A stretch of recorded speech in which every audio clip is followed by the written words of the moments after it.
Hey guys, welcome back.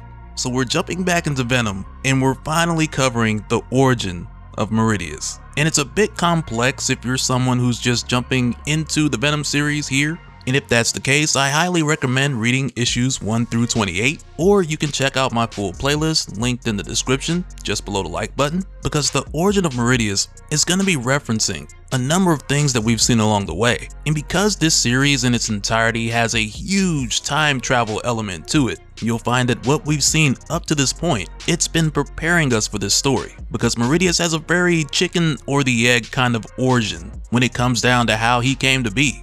So let's get into it. But first, if you're new to the channel, be sure to subscribe to catch the spills every week, and don't forget to hit that bell up top to get all notifications so we can squat up in the comments for the first hour. Alright, so coming back, we return to the Garden of Meridius in the same moment that we were shown in issue 5, when Tiro and Wild were standing right next to Meridius as Bedlam attacked Finnegan, and Eddie intervened, cause back at the time when this happened, we saw Meridius standing by and watching and saying things like, "Look at those cavemen go." And just after that, Bedlam took off with Finnegan, and Meridius, who was getting ready to leave, instructed Tiro to show Eddie around the garden while he's gone. But if you guys remember, back in issue 5, Tiro told Meridius, "There's something I need to say to you, something I forgot." As Meridius just cut him off right there and told him, "Do you know what I forgot, Tiro?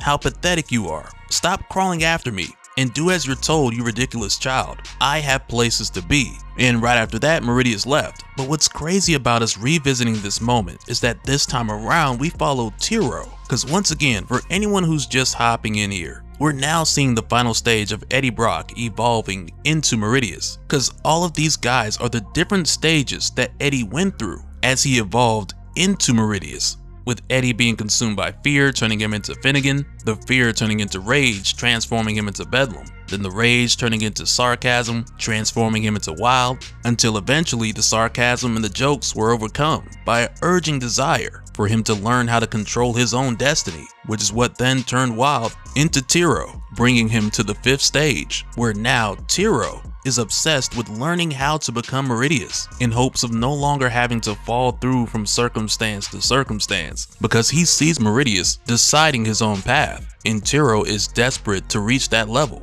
So now as we come back to the same moment where Meridius chumped him off just after Bedlam's attack, we find out in that moment just before Meridius left, when Tiro told him there was something he meant to say, something he just remembered, this was Tiro trying to tell Meridius about the 7th Eddie who branched off of their path because of the events both during and following Dark Web. Because like we've seen, this 7th Eddie, which is what we'll just call him for the sake of this conversation, but this 7th Eddie has veered on to his own path. He's no longer becoming Meridius, and we're not going to go too deep into what he's doing right now since we're just focusing on the origin of Meridius, because right now Tiro's aware that there is a 7th Eddie, and he doesn't know too much more beyond that, because in his past, prior to him becoming Wild, he was that Bedlam in Limbo who witnessed the creation of the other Eddie, just before returning to the garden and attacking Finnegan. So right now, Tiro's trying to bring this to the attention of Meridius, because he's not sure if Meridius remembers this, in spite of Meridius being in this present moment 5 times prior,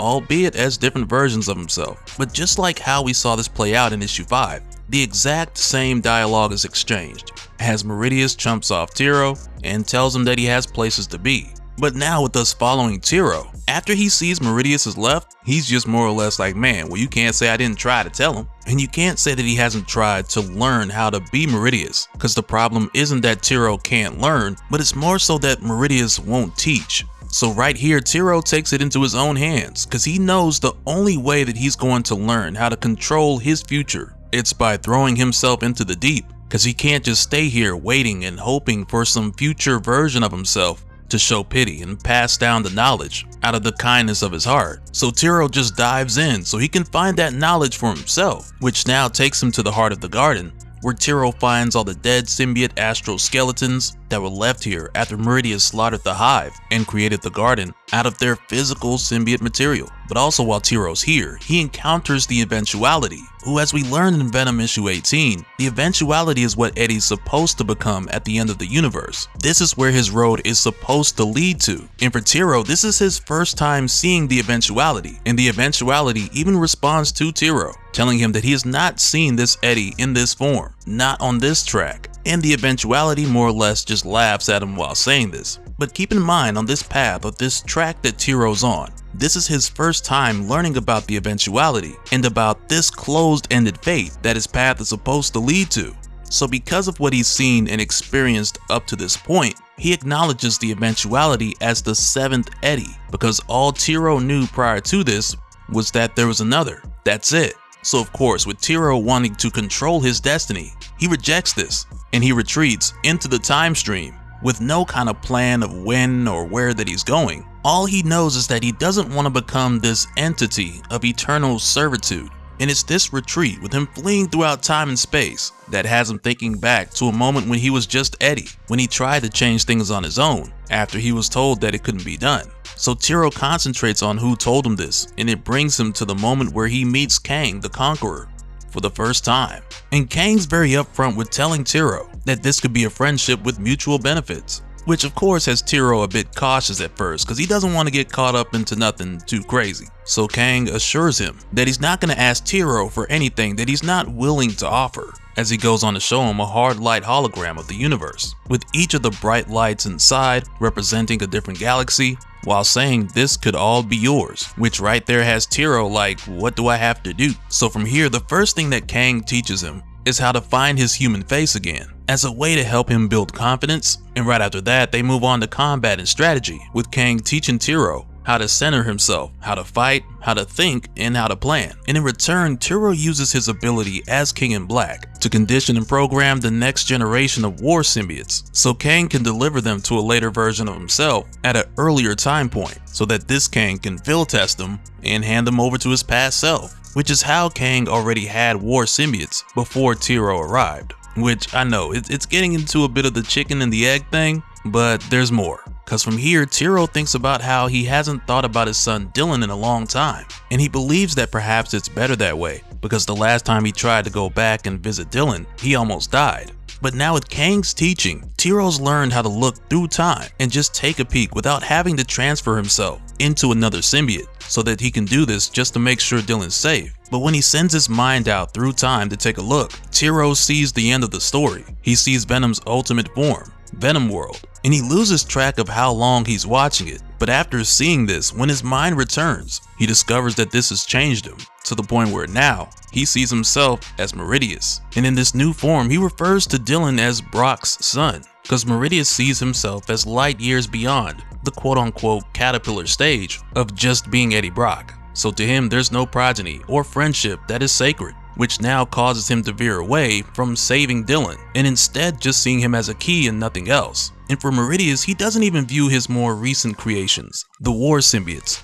with any form of sentiment at all, or even any other symbiotes for that matter. Because now with Meridius seeing himself as enlightened and thinking more clearly than he ever has before, which is really more so him discovering his potential and believing that everything and everyone else is beneath him. So this causes him to turn the tables on Kang for a minute. Because the same way that he approached Kang, asking for help, and Kang went on to show him the universe and the galaxies, Meridius turns this around a bit by telling Kang, I can be a powerful friend, but I can be a very deadly enemy as well. So you better ask what you can help me with, and it'll be nothing you won't want to offer, of course. Which now has Kang looking at Meridius like, okay, he's learned, he gets it. So to help Meridius, Kang shows him where all the symbiotes have migrated to at the end of time in what's called the final hive, where together they await the death of this reality and the birth of the next. And with arriving here, Meridius has Kang attack the final hive, which Kang even admitted that he was a bit skeptical about, since the symbiotes are the subjects of Meridius. So he asked Meridius again if he's sure about this.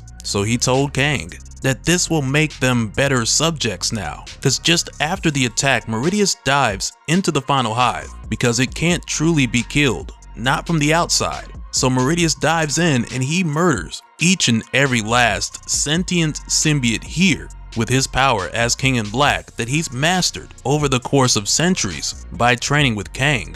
Cause going forward, Meridius doesn't need the sentience of the final hive, he just needs the substance, the symbiote material on the exterior, so he can use it to build a trap in the form of a garden that is nice and bright, a colorful paradise, which from here introduces the Garden of Meridius, where we saw Eddie arrive back in issue 1. And from the time of the slaughter of the final hive, through to him actually building the garden and Eddie arriving here, there's things that we've seen that have already been set in motion, like Wild letting go of the jokes and becoming Tiro, Finnegan becoming Bedlam, and so on. But also it's here where we start to see the first signs of trouble in Paradise, because Meridius mentions that Bedlam squats in the biker bar until his rage becomes bitter and he becomes wild. But as we know, and Meridius doesn't know this, but as we know, that Bedlam who's in the bar, he's veered away from the regular scheduled program because of the additional Eddie who showed up, the Eddie who was not one of the Meridius 6. But going forward, as we find ourselves approaching the moment where Bedlam comes to the garden attacking Meridius, just before that we see Meridius introducing Eddie to Tiro and the others, while remembering things like how much he hates Eddie most of all. But he finds himself surprised at how angry he is at Tiro, who he thought that he'd feel sympathy for. And right here Meridius remembers that just moments from now, Tiro's gonna try to tell him something about Trax, something about Brock, but after all this time that has passed, all this millennia, Meridius cannot remember what he was thinking when he was Tiro at the time. So he just brushes it off like whatever it's going to be, it can't be that important. Because again, at this point, Meridius believes that his destiny serves him. So he just shrugs at the whole thing like, who am I to say that destiny is wrong? But this time around, while Bedlam's attacking Finnegan, up above we see the other Eddie, the one who's not in the Meridius 6, making his way to the garden, and he's coming in hot. And it just begs the question of what's gonna happen now when this Eddie disrupts this event that we've seen play out in this series the same way time after time. Will it disrupt the loop? Will it act as a catalyst for some of these guys? Will the extra Bedlam cause a problem? Who knows? But we'll be finding out pretty soon.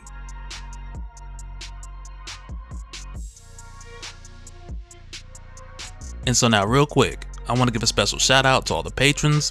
Thank you guys for all of your support.